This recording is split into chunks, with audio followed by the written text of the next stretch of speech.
Charlábamos con Marcos sobre una experiencia muy interesante que es Gourmet Musical. Nosotros venimos compartiendo, el sábado pasado charlamos con Inde sobre el libro de Blackie que se presentó ayer. Hemos hecho nota con Juan Cruz Revelo cuando sacó el libro sobre los Rolling Stones y otros temas más. Hemos charlado varias veces con Sergio Pujol. Bueno, tenemos acá a Leandro Donoso, que es el responsable de esta editorial, para charlar un poco sobre la experiencia. Pusimos de cortina Charlie La máquina de hacer pájaros. ¿Está bien para presentarte? Perfecto, perfecto. Me leíste la mente. Te leí la mente, porque tiene que ver con uno de los libros. Un libro que sale ahora el mes que viene, que se llama La máquina de hacer pájaros, Charlie, el rock progresivo y la dictadura. Ah, ¿no salió todavía? Fue la imprenta ayer.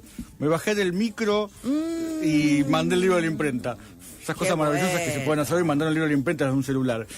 ¿No es Qué genial? bárbaro, ¿no? El libro enterito. Maravilloso. Qué bárbaro. Mira vos, La máquina de hacer pájaros de Nicolás Igarzábal. Va a salir casi junto con el disco de Charlie. Sí. ¿Eh? Sí.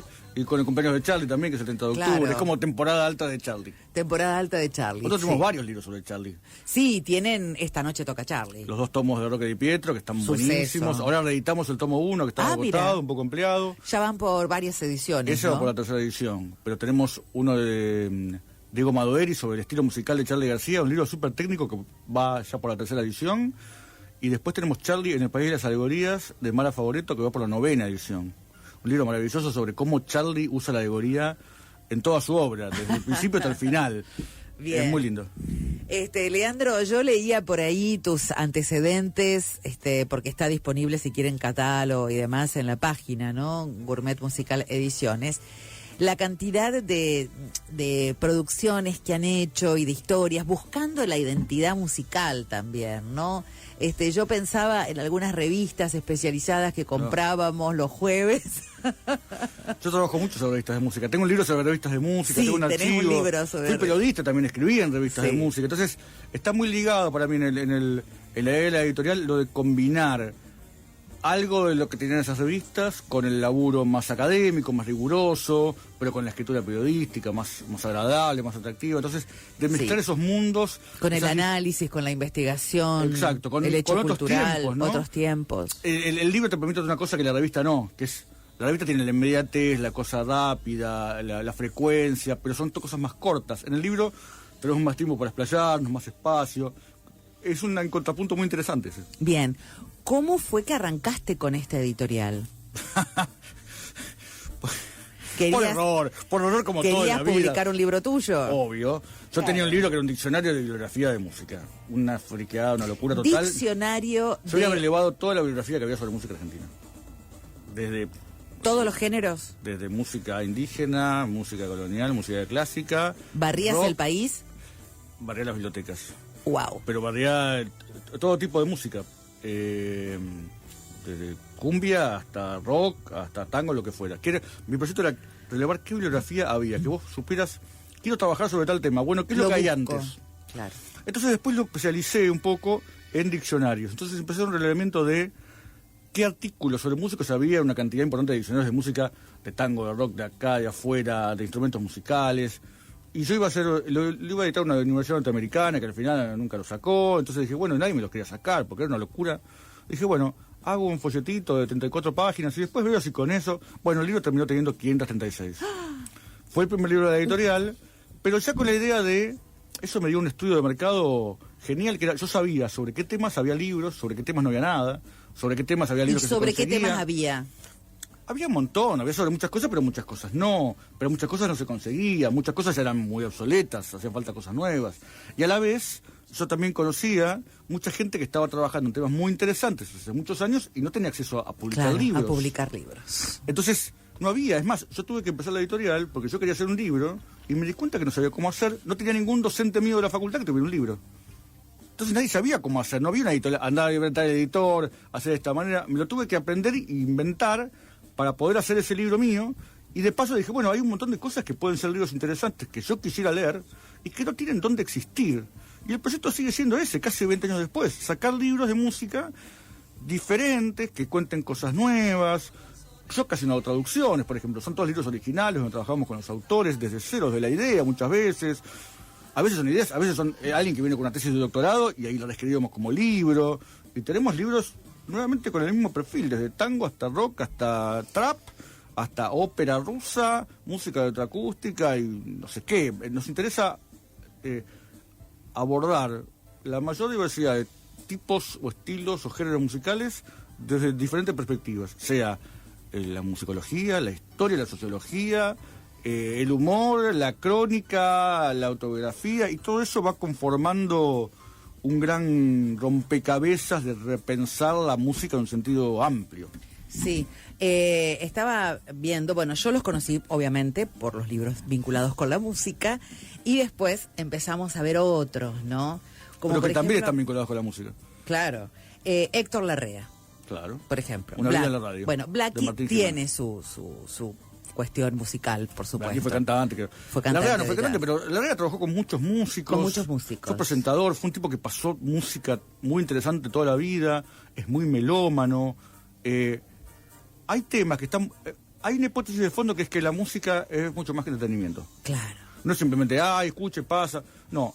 Ha habido muchas veces una escucha muy ingenua de la música. Es una cosa que está y nadie le da bola, como una cosa de fondo. Pero no podés separar la música de los medios, por ejemplo. No podés entender los medios de comunicación sin la música, sin el sonido.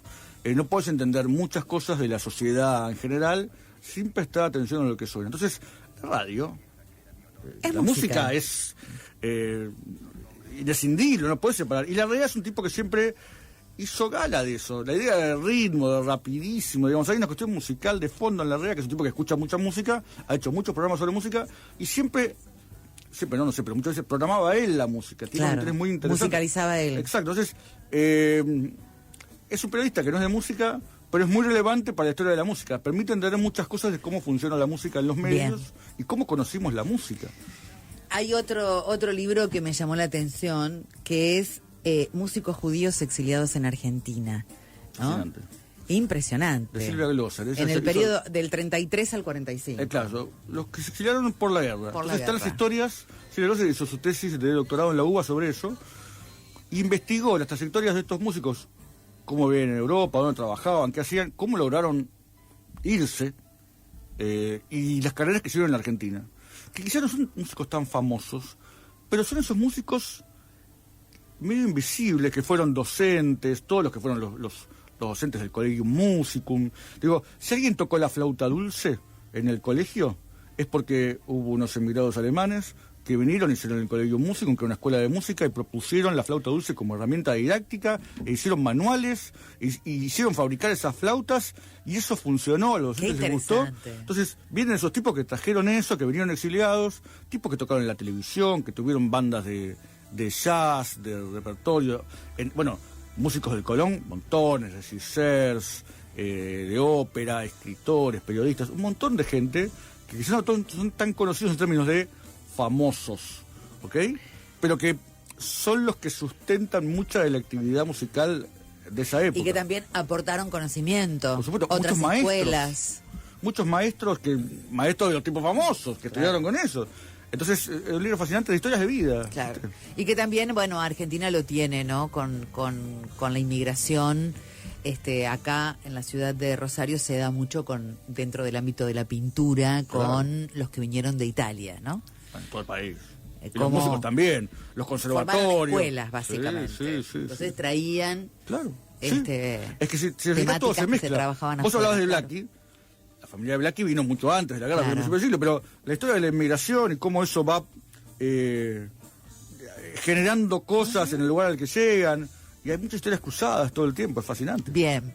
¿Qué pasa cuando te pones a pensar en una banda de rock y decís, uy, qué bueno sería meternos en la historia de esta banda, ver de qué se trata? ¿Cómo lo seleccionás? Por interés, por historia y por encontrar quién la cuente. ¿Quién se la ponga a investigar? Porque me interesan libros que sean originales, que sean nuevos, entre todas las comillas del mundo. O sea, alguien que haga algo que no esté en otros libros. Quiero decir, alguien que vaya, entrevista a los músicos, vaya al archivo, entrevista a los managers, a los amigos, que haga el trabajo de base de ir y generar conocimiento nuevo, no ir a buscar 3 notas y escribir una nota. A veces cuando tienes una nota en una revista, es rápido, uno no tiene tiempo. tomo la información que hay, sobre todo en internet que hay mucho, pero me interesan los que van a buscar las fuentes primarias, digamos. El que va a hablar con el músico y le pregunta, pero además va a ver el diario de hace 30 años y ver qué dijo el músico en ese momento y qué dijo el otro y qué opina, a escuchar los discos con detalle, al que se pueda tomar ese trabajo de ir y recorrer la historia, o al menos una parte de la historia de un y grupo. Contarnos el momento, Exacto. ¿no? Porque vos hablábamos, antes arrancábamos con La máquina de hacer pájaros, 2 discos. 2 discos, 2 años. Pero qué discos. Qué discos y qué historia sus músicos Pero y qué fascinante. Charly, ¿no? Incluso Nicolás en el libro continúa la historia porque muchas de esas canciones se siguen tocando. Claro. Charly la sigue tocando, otros músicos la siguen tocando. Ahora se juntó José Luis Fernández con el hijo de Moro y también están tocando una especie de máquina de hacer pájaros moderna. Entonces, es una banda como muchas que sobrevivió de muchas maneras y sigue vigente.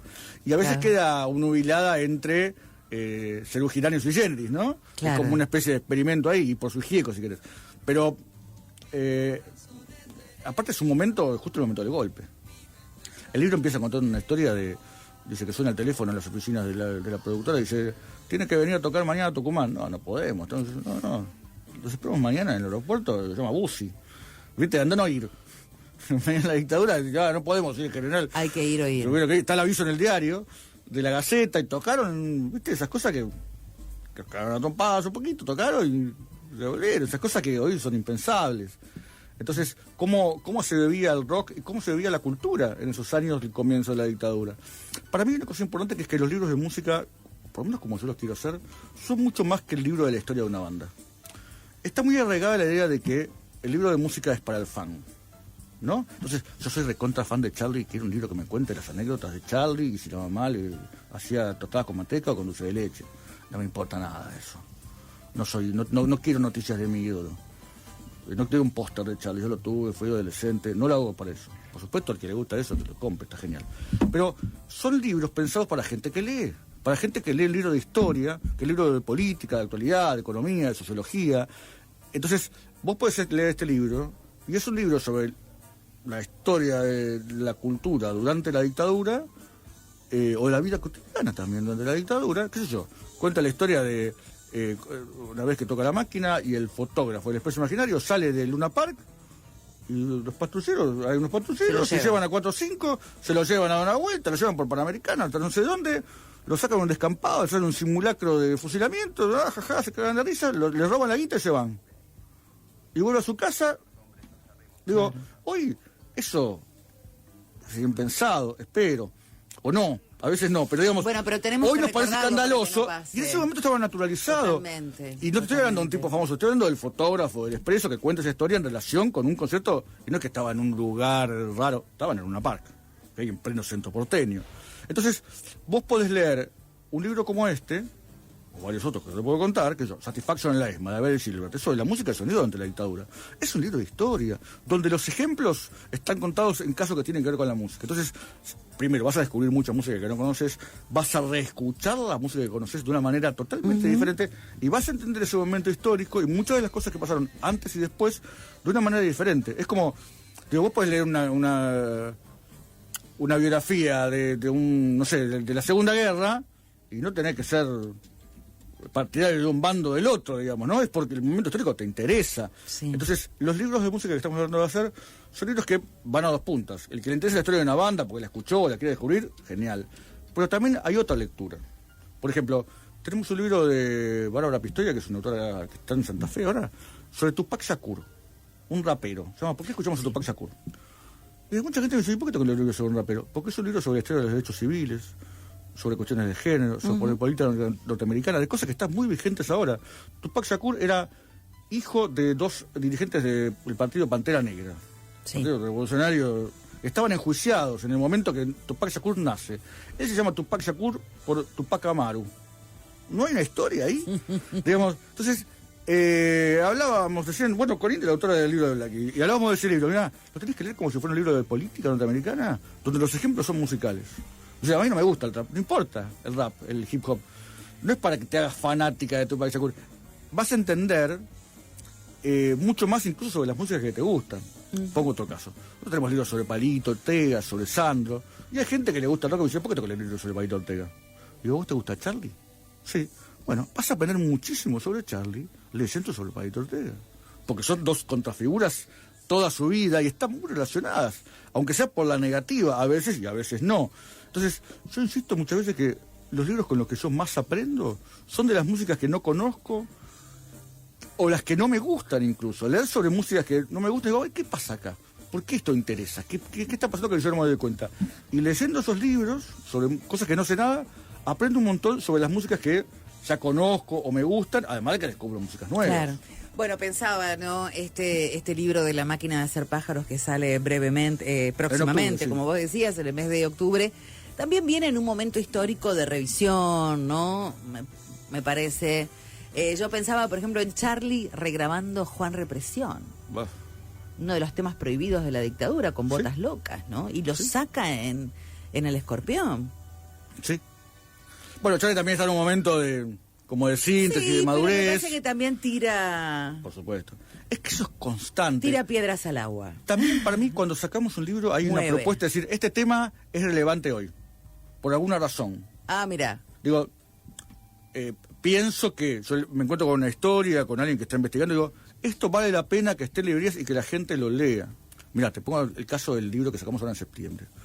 Es de un autor colombiano que vive en Estados Unidos, Sergio Espina Romero, un musicólogo, Ajá. y es una anotación de su tesis de doctorado. Así de plomo como suena, pero es un librazo. Se llama La conquista discográfica de América Latina. ¡Epa! 1903-1926. ¿Qué hace? La compañía Víctor, la de RCA, Sí.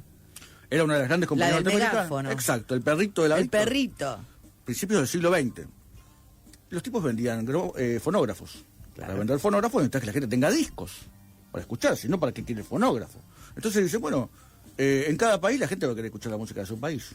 Entonces, ¿qué hacían? Mandaban scouts, como expedicionarios, y iban con las máquinas para grabar, rudimentarias, por Latinoamérica. La Habana, México, Trinidad, Lima, Santiago, Registrando. Río, grabando desde Miguel Matamoros en Cuba, un grupo de músicos mexicanos, de cómicos peruanos, hasta Gardel y Villoldo. ¿Entendés? Entonces empiezan a grabar esos discos, primero para vender en los mercados locales y después para llevar algunos también a vender en los mercados globales, hasta que después dicen, che, acá hay un negocio, y se instalan las fábricas en Buenos Aires, por ejemplo. Entonces, ¿cómo la globalización musical ya está se puede arrastrar antes si querés, podés ir a la época medieval, si querés, pero es decir, en la industria discográfica, cómo las compañías empiezan a dividirse el mundo y a grabar música de diferentes países, y el autor también lo plantea en términos políticos. Dice, esto es parte de una política expansionista económica norteamericana de ese momento, que así como estaba la United Fruit Company, que extraía banana del Ecuador, y estaba la que extraía caucho de Brasil, con menos sangre y menos violentamente, la Víctor extraía recursos culturales. Y las relaciones de poder diferenciadas entre los scouts, las compañías, los músicos, cómo se seleccionaban las músicas, cómo se marketeaban, digamos, cómo se promocionaban, cómo las compañías Formaban bandas también, ¿no? Sí, pero a veces también cómo instruían a los disqueros para Claro. promocionar los discos, las publicidades, cómo se mostraban, y eso trae aparejado cómo se pensaban músicas que son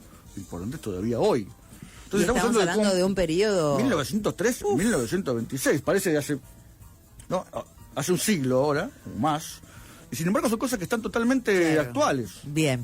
Bueno, tenemos oyentes escribiendo acerca de los inmigrantes que venían de afuera y la formación y los instrumentos. Claudia dice, yo aprendí flauta dulce e iniciación musical en el Collegium Musicum. Exacto, a eso me refería. Años 70, siendo niña, vivía en Buenos Aires. López Pucio era el profesor de coro ahí. Claro, lo propuso después de Luthier.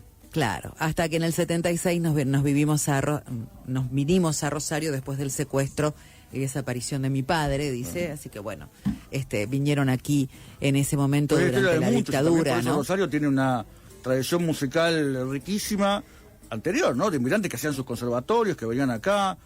Es la historia del país y del mundo, porque esas migraciones son la historia del mundo. Claro, Es así, por siempre fue supuesto, así. por supuesto. Bueno, hoy vas a estar en la feria, Sí, a en las una 20. mesa, a las 20. Hay una mesa rarísima que va a estar muy divertida con una especie que parecería que no existe, que somos editores de libros de música. De eso estamos hablando. Exacto. ¿Cuántos libros tiene Gourmet editados? 104. Muchísimo. Muchísimo. Yo que los veo todos juntos digo, haga algo, ¿cómo pasó esto? Claro. ¿Cuál es el que más se vendió? Hay algunos que van por tercera, cuarta. Y el de Charla en el País de las Alegorías. Claro. Tenemos unos sobre experiencias también que se llama Mito y Mitología, muy bueno. Hay uno sobre cemento, el boliche, que va muy bien. Hay uno que es genial, que se llama En Contra de la Música. Herramientas para pensar y vivir las músicas. De Julio Mendívil, un peruano. Es el libro que yo recomiendo. Yo de música, no sé. Lee este. Decime una cosa, vos que estás acá desde hace unos días, viniste, otros años también viniste a la feria. ¿Qué fenómeno de Rosario te parece interesante para trabajar en un libro? ¿O cuál es? Rosario, como ciudad, ¿no?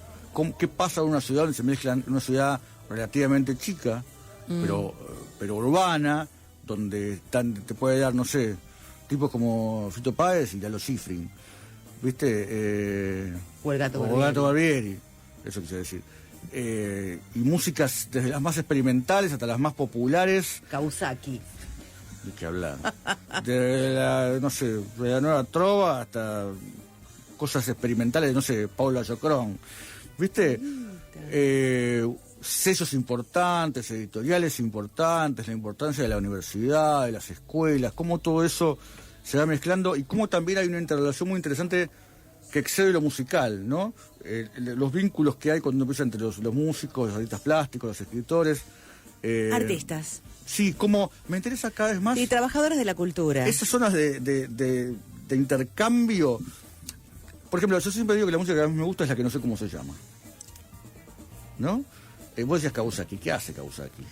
Y lo ponen en las grandes cadenas como World Music, ¿no? ¿Qué World Music? ¿Qué experimental. A veces puede tocar con Charlie y hacer rock. Hace música. Puede tocar con Fripp y hacer una cosa que, qué sé yo. Música. Entonces, esas cosas que no sé qué son y que no sé dónde poner. Y electrónica con Aristimuño. No importa cómo se llama, digamos. Claro. Eso me parece más interesante. Y Rosario tiene eso donde, al ser pequeño, la gente se conoce más, circula en lugares más... O sea, a veces es una desventaja, ¿no? El lugar chico, qué sé yo, pero también es una ventaja. Vos estás mano a mano con tipos que son grandes escritores, grandes pintores, grandes docentes, filósofos, pensadores, dirigentes. Entonces, eso te da una posibilidad que en una ciudad más grande no tenés y crea un caldo de cultivo que es... Bueno, por eso Rosario es lo que es. Leandro, muchas gracias por haber venido a Radio Universidad. No, gracias siempre por apoyar y por difundir y por acompañarnos. Así bueno, hoy entonces a las 20, libros que suenan. En la sala Beatriz Guido, primer piso. Así es, primer piso en la sala Beatriz Guido. Allí vas a estar con Roque Di Pietro, con Pablo Ferajuolo, Gabriela de Mola. Gabriela de Mola de Dora Robota y Diego Giordano. Y coordina nuestro amigo Dieguito Giordano, músico y periodista. Exacto. Ahí está. Bueno, un gusto tenerte. El gusto es mío. Nos vemos en la feria hoy. ¿Cómo no? Vamos, seguimos Happening hasta la 1. Un micrófono, una voz, una radio y otra canción. A veces es todo lo que hace falta. Happening